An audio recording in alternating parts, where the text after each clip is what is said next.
Hello दोस्तों, आज हम लोग देखेंगे एक आयु से संबंधित क्वेश्चन। तो उसमें क्वेश्चन क्या है कि मनीषा की माँ की आयु मनीषा की आयु की तिगुनी है। 4 वर्ष बाद मनीषा की माँ की आयु मनीषा की आयु से 2.5 गुनी हो जाती है। दोनों की वर्तमान आयु ज्ञात कीजिए। तो सबसे पहले बात करते हैं इसमें क्या लेंगे। देखिए यहाँ क्या बोला, मनीषा की माँ की आयु मनीषा की आयु की तिगुनी है। तो हम लोग क्या करेंगे, पहले मान लेंगे मनीषा की आयु।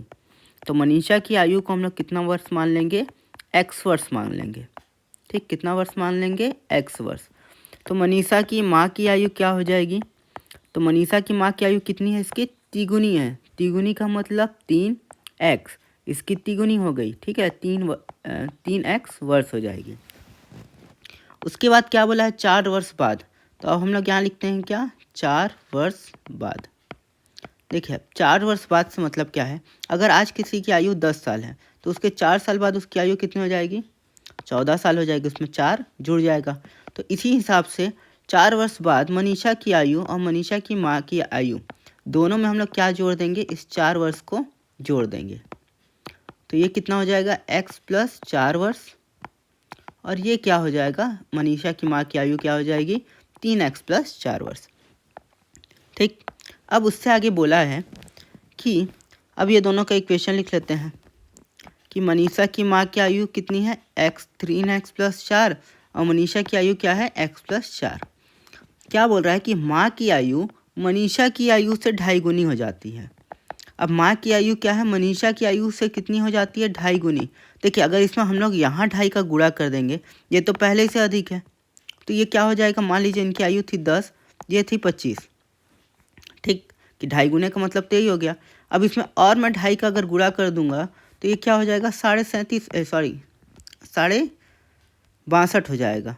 लेकिन मेरे को करना किस में होगा, इसमें गुणा, इसमें हम लोग ना करके किस में करेंगे, जो कम वाला है।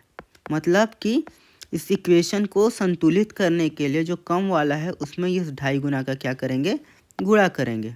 ठीक, तो इस तरीके से गुणा करना है कि हम मिटा देता हूँ थोड़ा सा। तो ये क्या हो जाएगा, 3x + 4 था।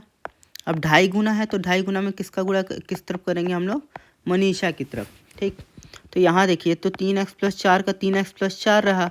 अब ये होगा 2.5 का गुणा x से होगा, तो हम लोग इसको क्या लिखेंगे, 2.5x। ठीक, यहाँ फिर क्या है, साइन प्लस का है। और फिर इस 2.5 का गुणा कितना से हम लोग करेंगे, 4 से। तो ये क्या हो गया, 2.5x और 2.5 चौके, तो 2.5 चौके कितना होता है, 10। यहाँ क्या हो गया, 3x + 4। अब ये x और x वाला टर्म को एक तरफ लिखेंगे और ये जो नंबर है कांस्टेंट नंबर, इनको एक साइड लिखेंगे। तो बड़ा वाला x कहाँ पास है, 3x बड़ा है, तो 3x के पास हम लोग किसको लाएंगे, 2.5x को लाएंगे। तो ये देखिए 2.5x यहाँ पास क्या है, प्लस साइन में, तो यहाँ आएगा तो क्या हो जाएगा, -2.5x। ठीक, और यहाँ देखिए +10 है पहले से। अब ये 4 को अगर इधर ले जाएंगे, ठीक, 4 को हम लोग इधर ले गए तो 4 कितना हो जाएगा, -4 में हो जाएगा। ठीक, तो यहाँ देखिए क्या हो जाएगा, 3 में से 2.5 को घटाए, 3 में से 2.5 को घटाएंगे तो कितना आएगा, 0.5x बराबर कितना आ जाएगा आपका यहाँ, 6। तो हम लोग क्या करेंगे, x बराबर क्या लिखेंगे, 6/0.5। ठीक, अब देखिए हम लोग 0.5 को क्या लिख सकते हैं, 1/2। ठीक, तो इसको हम लोग क्या लिखेंगे, 6/1/2। तो ये 2 कहाँ चले जाएगा, ऊपर, तो 6 × 2, तो x बराबर कितना हो गया, 12 वर्ष। तो मनीषा की आयु कितनी हो जा रही है, तो मनीषा की आयु कितनी हो जाएगी, 12 वर्ष, क्योंकि वो कितना था, x ही थे। लेकिन इसकी माँ की आयु कितनी है, 3x है। तो 3x का मतलब 3 × 12, 12 तिया कितना होता है, 36 वर्ष। तो इन दोनों की आयु ज्ञात करना था, तो मनीषा की आयु 12 वर्ष और मनीषा की माँ की आयु 36 वर्ष। ठीक है।